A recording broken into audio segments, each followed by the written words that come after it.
Hello, hello. Welcome to Coffee Chat with Angie, episode number 29, where we talk about eco-friendly ideas, fighting against the shit stem of the bully dozer. Okay. Alright, so on the last episode, I did the Who of Yah, which is the base mythology of I'm rebooting my everything. So chapter one, the previous episode is chapter one of my I didn't know what I didn't I think right now this isn't scripted. I didn't spend any time thinking about what word I would use, maybe I'll use the word manifesto or something like that, or for myself, to myself, but so the first chapter was trying to give the mythology, okay, the core mythology. So there's a few things that's accomplished on there. For one thing, like mythologies were like shouldn't a mythology start out by saying, and then the Lord created the universe and the sky and the earth and everything, it doesn't start out with a creation myth, like all the others. And that's intentional, because let's let the scientists do that, That doesn't need to be. There was a time when the educated people were the same people that were writing and reading the Bible too, and blah blah, the elite. But anyway, so another thing I wanted to accomplish was that I wanted it just to be a simple story, kind of like Greek mythology. Greek mythology, the stories are real good, but when you step back and say what was accomplished here, mostly what's accomplished is a bunch of deities are introduced to you. There's this deity, and this is who their parents are, and they're good at this and that, and a little bit about them, and then it all just branches out from there, In a lot of ways, because like when you listen to the Bible scholars and everything, you learn that the Bible's, you could say, mostly fiction. Someone might be touchy about it and say, don't call it that. And say, so, okay, I won't call it that in front of you, but, it is what it is, but it doesn't need to be a history book and a science book and the tell-all of everything and the expert on every opinion, and it's like, we've blown it out of proportion. There needs to be a reboot on all that. So I'm just personally rebooting my own witchcraft, I would call it, my own magical system, and so the first one, it introduces the deities and the basic links, So one thing is it's accomplished just with this whole thing, and this is chapter 2 right now that we're listening to, So, the thing that's trying to be accomplished now is just pointing these things out, that it's short, that it's simple.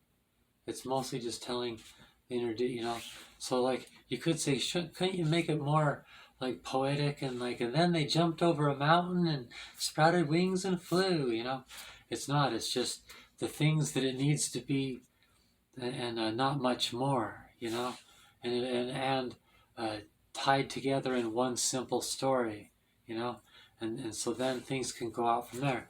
And the reason why is to eliminate dogma and, attempt to create dogma and everything, and making the Bible out to be this thing that it isn't, type thing. So is chapter 1 the Bible? No. The need of scriptures also, because there's parts where I was just making it up, and you can tell. I knew that there was this character and this that needed to happen, but something needed to bridge it together, and I was just making up that bridge event that bridges those things together.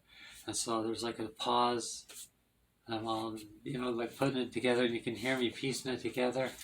And at one point I make a mistake. I say, going from number 6 to number 2. And instead of saying, oops, I'm sorry, I said that wrong, I mean number 6 to number 1. The high priestess is the pathway that goes from number 6 to number 1 in the Sephiroth, in the Kabbalah. I forgot to say out loud, I just reset it. I said from 6 to 2. Then there's a pause and I go, from 6 to 1. I just correct myself. But the listener might think that means both those things, So that's just a mistake, but I'm human. But so there was the time when I was like, I should redo it now that it's all recorded, because that's what I do on my music. I do a rough draft, then I listen to it and I go, yeah, I can hear that. And then I redo it and it finally starts to flow little bits at a time, And to do the same thing with this. But then I thought, no, that encourages dogma, because then it turns out this thing that looks perfect, and then everybody expects it to be this perfect voice that's God, that and things like that, And when I say people, I mean, like I always say, the person that's the most affected by my work is myself, me.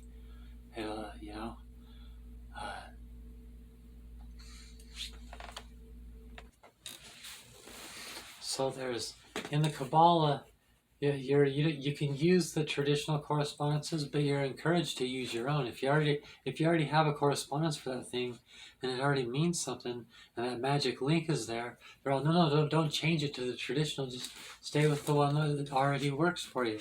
For that, that's not the point of the Kabbalah. It's not a system of telling you how to do it. It's a system of giving you like a structure, and you can written in pencil, so you can change it, and one day once you have everything set, to do it in ink, and then that is your language. And a language can be many things. It can say anything that you can say. So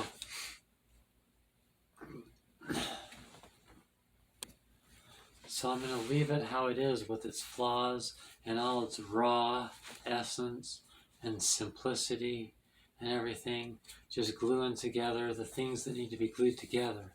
What it needs to accomplish, it needs to say that the bear is Mother Mary, so I don't need to be making myself look like a Christian,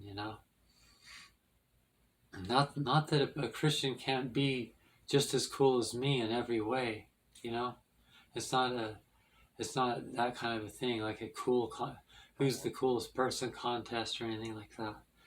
It's it's just me being responsible for myself, like everybody else is responsible for their self.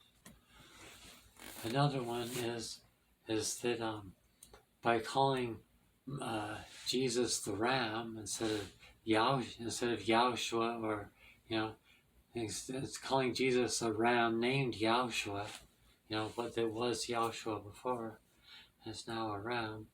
It's shape-shifted into a ram.